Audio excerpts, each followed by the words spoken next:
Yes, I think it's working. You all may see a message pop up saying it's streaming live, so we're good to go. And then finally, I'd like to introduce our speakers this evening. We have two of our wonderful educators, our site educators. These are folks that tell stories every day, stories about our historic sites. And as you know, storytelling is key to the work of historic preservation. And both Jennifer and Margot are incredible storytellers, and they share this information about Texas history, about their sites with students and visitors every day. Jennifer Parsley has worked in the museum field for over 6 years, working at various historic sites in Texas, including the Alamo and Brazoria County Parks Department. She received her Master's of Arts in Museum Science and her Bachelor's in German at Texas Tech University. Jennifer currently works at Eisenhower Birthplace State Historic Site, coordinating volunteers and conducting tours. One of her current favorite research topics is the development of the modern stove. Margot McCutcheon has called Bonham, Texas, her home for her entire life. She developed an interest in history during her high school years and received her bachelor's and master's degrees from Texas A&M University Commerce. And she became one of the first graduates to receive a public history certificate from the newly established public history program at the university. There, she participated in 2 oral history programs and cataloged and digitized the Jesse J. Hawthorne collection.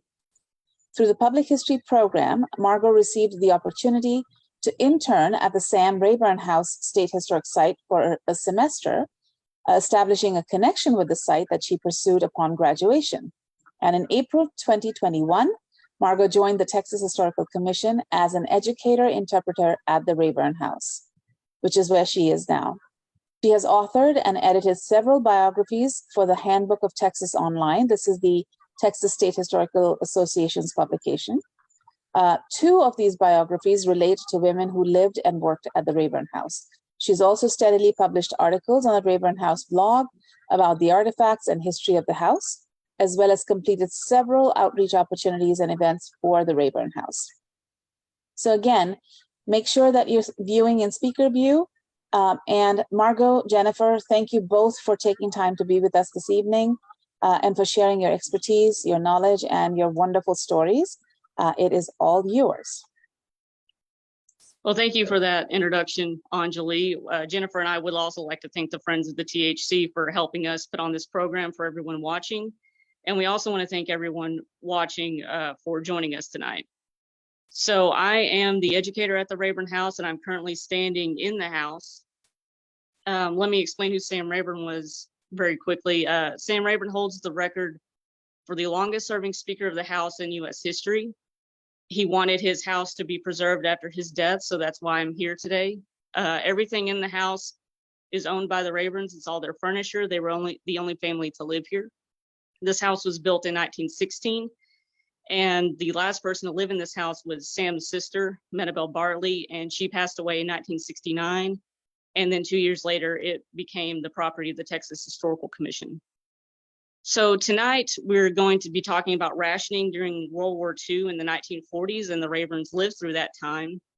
And we also thought we might pinpoint a special occasion where rationing would really affect families, and the Rayburns celebrated Christmas, so we decided to kind of center this around the Christmas season and how people might want to make something still remain special, even though, of course, times were very different. So before we get to a video we made that gets more into the science of cake making, I wanted to show you around the Rayburn House for a little bit, just a few rooms. So I'm going to switch my camera. So we're in the parlor of the Rayburn House, and this is where the family would gather for special occasions such as Christmas. So we have a Christmas tree here. This is where the family kept the tree. We have pictures that show the tree in this location, in this corner of this room. And we also have some little decorative touches. The family would also decorate for the holidays with poinsettias and holly. So we have some fake poinsettia plants. Sam Rayburn would insist on cutting down a tree from his Ivanhoe ranch, a cedar tree, for Christmas. So that's why we have a fake tree also. We can't have real stuff in this house for obvious reasons. Now we're going to walk into the dining room. This is the family's formal dining room. And during the winter holidays, we change out the china. In the fall and winter, we have this bracelet china that you see here. It's a not so nice white china with gold rims. We also replace the candles in our candelabra with red. They're typically white. And we also have a nativity scene over here, and also some garlands, as you can see. So we really try to decorate the house as the Rayburns might have to bring in the holiday season for their family and any guests they might have. So now we're going to walk into the breakfast room. This room used to be the kitchen. As you can see, we have some more china. Now this is the Lenox china. Believe it or not, it is different from the china you just saw, but we suspect that the Rayburns wanted more of that kind of china, but couldn't get the same brand, so they got something pretty close. And we have some plastic treats on these plates. We use special acid-free paper to separate the plastic objects from the real Rayburn artifacts. So we always have to be careful. We're always trying to protect what the Rayburns left us. So these treats are meant to represent what they might have eaten during the holiday season, and they were probably cooked by the Rayburns' caretaker, Bobby Phillips.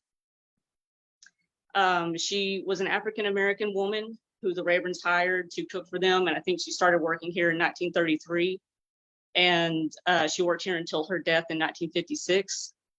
So she was the one who really probably experienced having to cook with rationed food objects. And so the video we're about to show, it's about 20 minutes long. It's going to tell you kind of the science and the things women like Bobby had to consider when they were cooking. So if someone will play the video, we'll move on to that part of the presentation.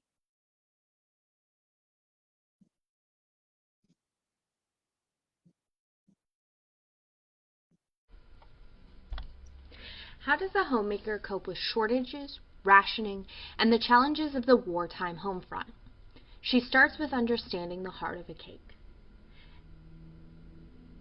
In a traditional recipe where abundance is assumed, flour, egg, sugar, and butter combine to create airy confections. In times of scarcity, however, what is a baker to do? American women confronted this challenge when on December 7, 1941, their world changed forever. Yesterday, December 7th, 1941, a date which will live in infamy. The United States of America was suddenly and deliberately attacked. In one dramatic moment, the world of American housewives changed forever. Suddenly, a woman's place wasn't just the home. To support the war effort, women were urged to step out and step up. This 1943 propaganda film by the Office of Emergency Management shows how vital housewives were seen in aiding the war effort. Miles away, back home, there's a good soldier standing behind every one of us fighting out here. I know, Mom, you're fighting with me. I'm writing tonight to tell you that I'm as proud of you as you'll ever be of me. Ever since I got your last letter, I've been thinking of your end of the war. Thinking of you rolling those bandages. Helping to build up the blood bank. Working over at the nursery twice a week, keeping the kids out of mischief while their folks are helping to win this war. And even when it's late at night, I know how you hate to let go of a day. It's just one more little job before I go to bed. Patching, darning, making over. I'm glad you haven't turned the old house into just a headquarters. I'm glad you're keeping it our home, the way it was. That's the way I feel about it out here. But it's also part of a woman's job, keeping up the home. The homes we're fighting for that someday we want to come back to. To keep up the home, women faced numerous challenges. Some juggled full-time war jobs while still trying to maintain their pre-war housework. Other women went store to store, juggling the ever-changing rationing points, booklets, and guidelines. All of this would make providing a cake for Christmas a challenge. However, crafty bakers, armed with war recipes and years of practice under the Great Depression, realized milk, egg, butter, and sugar were just a delicate combination of 4 factors. Structure, the ingredients that bind a cake together. Flavor, that gives the cake its delightful sweetness. Leavening, which sends the cake to pillowy heights. And fat, which gives the cake that melt-in-your-mouth texture. Tonight we're going to explore how 2 1940s era recipes, the chocolate victory cake and the depression cake, approach wartime shortages as housewives experimented with structure, fat, leavening, and flavor. We will put a copy of each recipe on the webinar chat, so if you want to try them at home, you can. The first recipe is the chocolate victory cake, developed by Miss Anthony for Bonham Daily Favorite. Not much known about Miss Anthony, but she wrote a regular food column. This recipe reflects the tug many Americans face between wanting to use their increased war income to purchase a wider variety of foods and doing their patriotic duty of making do. The second recipe is a bit more of a mystery. It is from a family of cake recipes referred to as a dump cake or depression cake. The earliest example of this cake comes from a World War I War Economy and Food manual. This is a modern recipe that reflects these older dump cakes. I use it as my emergency cake recipe, as an old faithful, so I chose to go with it because I know it works. This recipe reflects the scarcities of the Great Depression and shows that for many housewives this was not their first brush with shortages or rationing. The first factor we are going to explore tonight is structure. To support a cake and prevent it from turning into soupy goop, you need something that will provide a framework for the rest of the cake to build on. The secret to this foundation is a series of proteins found in wheat flour called gluten. What is gluten? Look at the texture of the flour as it is poured onto the plate. Dry flour has no structure. It is crumbly and can be mixed easily with a fork. The magic happens when it is combined with water. Have you ever made homemade Play-Doh? As you slowly pour water onto the flour begins to combine, clumping into a sticky mass. This is the gluten toughening, forming a mesh structure that will eventually give the cake the support needed for the rest of the cake's ingredients. But delicacy is needed. If you stir too vigorously, it may cause too much gluten to form, leading to a dense brick-like mass.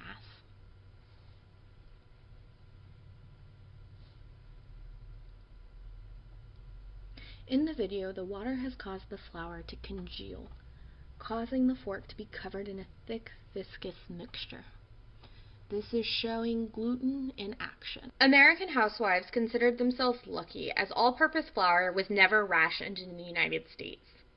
Other countries, such as Britain, rationed refined flour, leaving housewives with brown or whole wheat flour. Whole wheat flour has a higher protein content and absorbs more liquid, changing the liquid to flour ratio. Happily, American housewives did not have to deal with that, allowing them to start their recipes with a traditional 1.5 cups of all-purpose flour for both recipes. The beauty of the depression cake is it can be made straight in the pan. Grease the pan well and then add 1.5 cups of all-purpose flour into the pan. This is what makes the recipe a great emergency recipe if you need it last minute. No bowls to clean. Second, and arguably the most important factor in my opinion, is flavor. These are the ingredients like sugar, vanilla, and chocolate that give the cake its own distinct flavor. Sugar is the most important flavor component. Not only does it provide sweetness, the chemical reaction sugar undergoes during baking provides support for the 3 other factors. Unfortunately, showing these processes involves both open flame and time, which I can't manage to do in this video. Instead, let's look at the finished product. These 4 cookies were baked with various amounts of sugar. The one on the far left was baked with no sugar, while the one on the far right was baked with a high ratio of sugar. The difference between the two is the result of 2 processes called the Maillard reaction and caramelization. These 2 reactions help create sugar's complex, rich taste when heated. During World War II, sugar was one of the first consumer goods to be rationed. The rationing was driven by 2 factors. The first was that upwards of 60% of cane sugar was produced in the Philippines, Hawaii, or West Indies. With these areas occupied by Japanese forces or active military zones, the amount of cane sugar being imported into the United States dropped dramatically. The second was that sugar was used to help manufacture explosives and was considered critical war material. Housewives ended up rationing their sugar until 1946. On one level, the Depression cake is an extravagant use of a housewife's sugar rations. The 1 cup of sugar this cake requires is roughly the equivalent of an entire week's worth of sugar for one person. You can, and I have at one point in time, use brown sugar, which was less restricted than refined white sugar. This will slightly alter the taste and texture of the cake because brown sugar still has molasses in it, and this releases more steam in the baking process. The U.S. rationing system was designed around these choices, allowing housewives to use their money and their rations to create the best choices for their families. The Depression cake's flavor also is provided by 1/3 cup of unsweetened cocoa powder. Adding 1 teaspoon of baking soda and 1/2 teaspoon of salt finishes off your dry ingredients. This is actually the second step in the Victory chocolate cake. For narrative purposes, I've actually shifted the first step, creaming of flour and shortening, to the next section. The majority of this cake's flavor comes from 1 ounce of melted chocolate. Chocolate was one of the most iconic American troop rations during World War II. The U.S. War Department worked with Hershey Company to produce Ration D bars. They were a mixture of chocolate, sugar, powdered milk, oat, and oat flour that were supposed to provide 600 emergency calories for troops. This chocolate became an iconic symbol of not only the American GI, but the strength of American production. One of my favorite Eisenhower stories is actually about American GIs and their chocolate. In 1942, Eisenhower was conducting troop reviews on the front line. The men complained they weren't getting their chocolate and coffee rations, that all the supplies were being held behind the lines. Eisenhower agreed to sort the situation out. He gave an order that until chocolate was available to frontline troops, no one would have access. Magically, supply lines were sorted within a week. For American housewives, this diversion of chocolate to American troops created severe restrictions. Chocolate was incredibly limited. Some candy, like M&Ms, wasn't even available because they were reserved for troops. This would have made chocolate an incredibly special treat. The third factor baked into a cake is fat. Fat serves different functions, but one of the most important is inhibiting gluten formation, ensuring that a cake stays moist. Fat can be incorporated in 2 ways: solids like butter and shortening, and liquid like cooking oils. This is easiest to see with liquid fat. The video on the right shows flour being mixed with water. The video on the left shows flour being mixed with oil. Both plates start off with dry, loosely packed flour. As water is added to the right, the gluten proteins activate, causing the flour to thicken and clump. This isn't happening with the oil mixture. The fat is coating the flour, acting as a barrier between the proteins and water. This is slowing down the gluten formation. This is actually 2 different processes depending on if your fat is solid or liquid. In a liquid fat, as shown, this process is called lubrication. In a solid fat, this process is called shortening. Shortening is the process in which solid fat shorten the gluten strands, making baked goods flaky and tender. Think of it like a pie when you add shortening or butter. Notice how the mixture on the left is less viscous than the mixture on the right. From the very beginning of the war, housewives were urged to conserve their kitchen fats. Butter was being sent abroad in the Lend-Lease system. Shortening faced supply challenges as critical ingredients were cut off when war broke out in the Pacific, and other processed fats were being used to produce glycerin for explosives. Fats were not officially rationed by the United States government until the spring of 1943.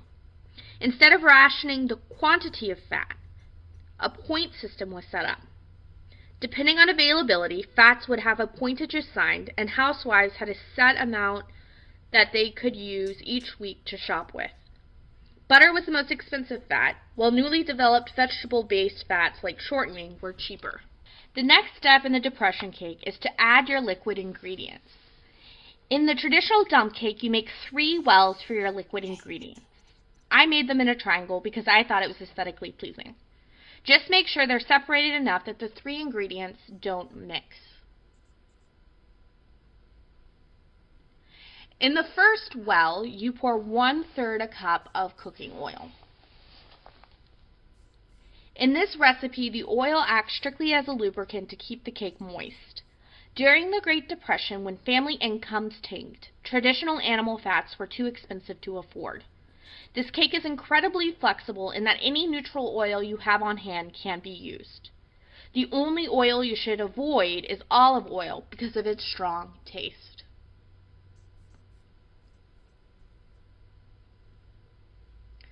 The next ingredient that you add is 1 tablespoonful of vinegar. Make sure that the vinegar is separated out and does not activate the baking soda. I accidentally had baking soda on my measuring spoon, and so you can see it fizzing in the background. Make sure that's not happening in your cake. The final liquid ingredient to add is 1 teaspoon of vanilla extract. This is optional but provides depth of flavor. The Victory chocolate cake uses fat in a much more complicated way. Now remember, for narrative purposes, I flipped the order of flavor and fat, so this is technically your first step. We start with 1/3 cup of shortening and 1/2 cup of brown sugar. This recipe is using a creaming method. This involves beating the fat and sugar together until the mixture is light in color and increased in volume. Shortening was a relatively new invention. It had been developed in the 1910s as an alternative to lard in soap production. However, food manufacturers quickly realized it could be used in home cooking. It was one of the first vegetable fats available on the market. By the 1940s, it was a popular, cheaper alternative to animal fats like butter.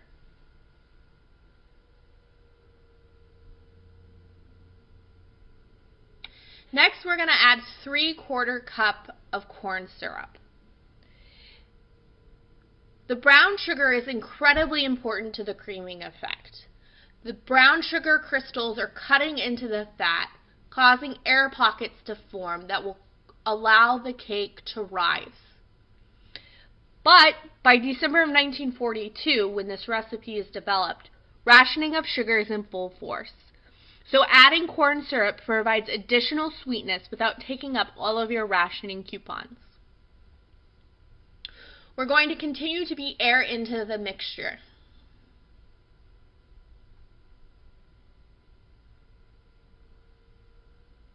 Notice as it's beaten, the color gets lighter.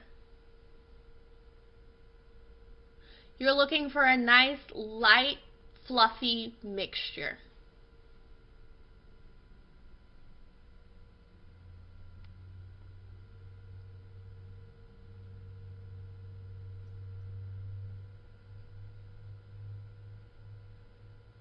Finally, we're going to add 1 egg already well beaten. The fat in this mixture represents not only lubrication and moisture, but also aeration. This aeration is critical to the last factor in a cake, leavening. Or more importantly, activating the leavening to create a light and airy cake with good crumbs. Both cakes use baking soda as a chemical leavener. A chemical leavener is a compound or a mixture that is added to a batter and releases gases when it reacts with moisture or heat. In both of these situations, the baking soda is being activated by a liquid acid, buttermilk or vinegar.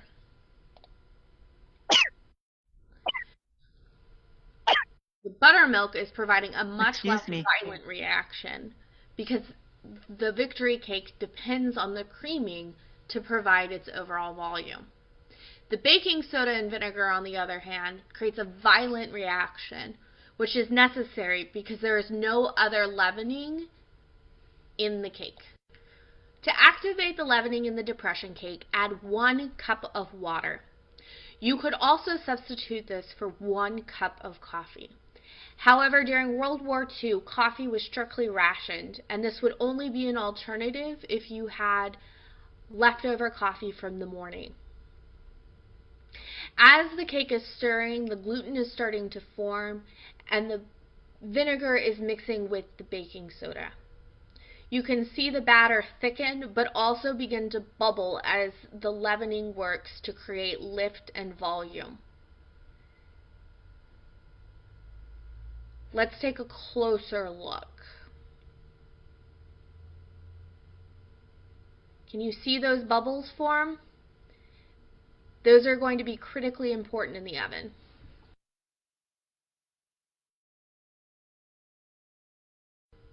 For the Victory chocolate cake, most of the heavy lifting is done with the creaming process. To activate the cake, you want to alternate your flour mixture and your buttermilk. This ensures an even distribution of your flour. The recipe actually gives you 2 options for your liquid. The first is buttermilk, as used in the demonstration. The second option is sour milk.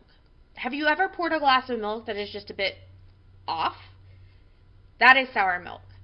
If you don't have any buttermilk or old milk moldering in the back of your fridge, you can substitute by pouring 1 tablespoon of vinegar into fresh milk and allowing it to stand for 10 minutes.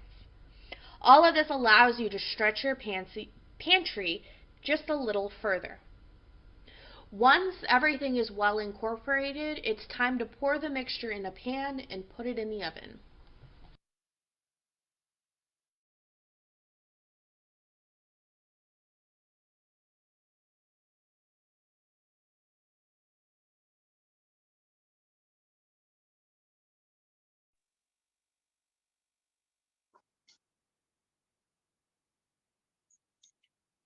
Hello again, everybody. That was Jennifer's video informing you all about World War II and cake. And luckily, Jennifer brought some for us to share. So I'm going to change this around to her and she can tell us which cake is which. Hello.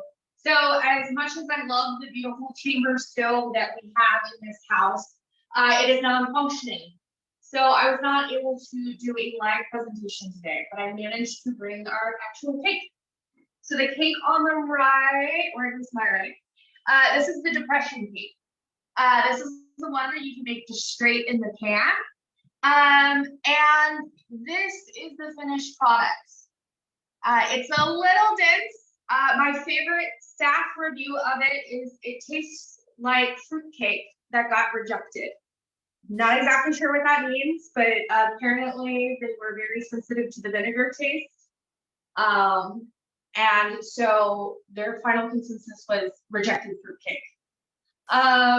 This is the Victory cake. This is the one that was created with the shortening. The common consensus was it was just okay. I think everyone, all the staff, I made all of the staff eat cake for the past 2 days. They were very unhappy about this. Is that you can definitely tell it's made out of shortening. There's kind of a greasy aftertaste. The corn syrup creates kind of a weird crust. But I think the general consensus is if you slathered it with enough icing, it's edible.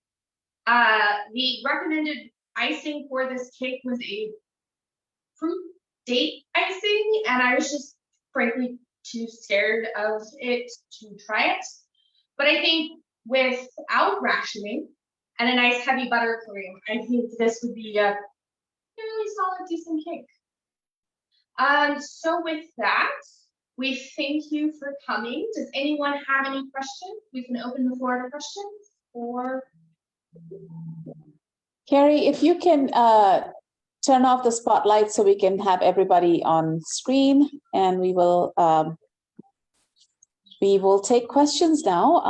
I know that I'm going to go into our chat and see if there are any questions there. Yes, we will share the video of this entire presentation, which will include the video that was shown. with you all in our follow-up email. And Jennifer and Margot, if you can send us the recipes, we will include that in the follow-up email and send it out to everybody. So that would be fantastic. Any questions? Please feel free to unmute yourself and jump in.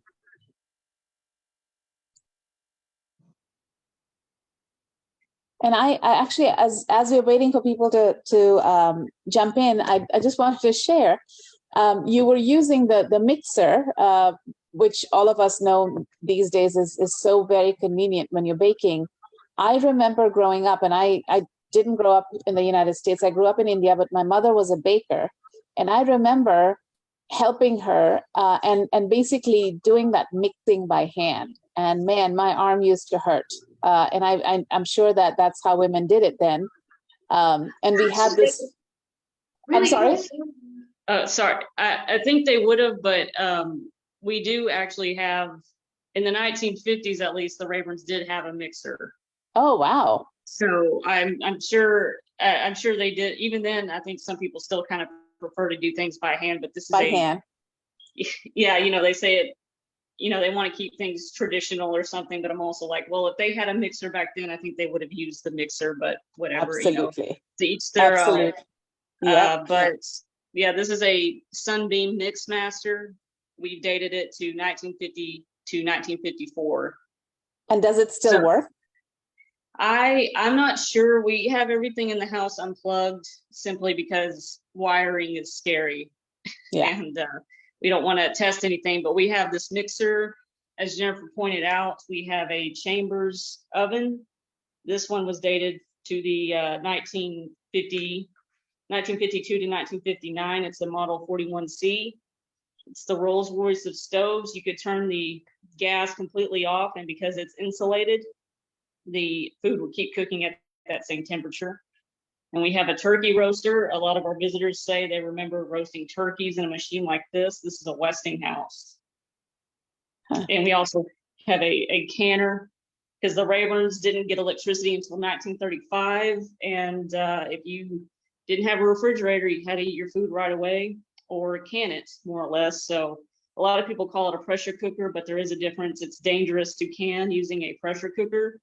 Pressure canners have a gauge, as you see right here. This gauge that tells you what pressure it's at, so you know if it's safe, because with canning you have a danger of botulism, which when I found that out, I was like, well, I don't feel like canning anymore. But I mean, even some things today, my mom still has to do some things by hand just for the recipe or certain things like that. It says to do it by hand, but it's still a pain. So I can imagine. So we have a few questions or comments in the chat box. Joe Freitag says, we have made the depression cake and frosted it with Hershey's chocolate bar. We call the cake Crazy Chocolate Cake. And then Hillary asks, I wonder if they could grow any food in the Victory Garden to help with desserts, carrots, beets, stuff like that. Oh, absolutely. In fact, there are all sorts of war pamphlets that show you how to adjust your sugar, but also alternatives, because things like fruit were not rationed. So there was a lot of marketing both by the American War Office, but also by corporations, because corporations were all the major baking companies like General Mills, Hershey's. They wanted to keep American women baking, but they knew that there were limitations to the sugar they had access to. So how do you keep them baking while acknowledging those rationings? And fruit and vegetables were a huge part of that. The Rayburns had a garden. This was a working farm. So really with rationing regarding cakes, the four main ingredients, the Rayburns probably had access to milk, butter, and eggs. They had chickens and turkeys. So we have chickens and turkeys here now.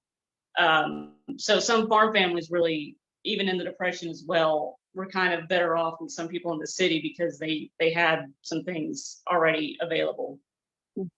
But you can't replace sugar. No, you don't have sugar cane growing at the Rayburn house, that's for sure. Right. Anna asks, was carob used for chocolate?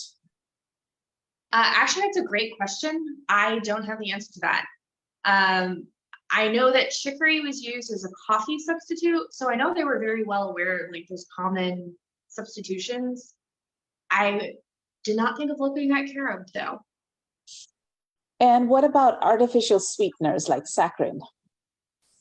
So you're starting at the very beginning of, there we go, sorry.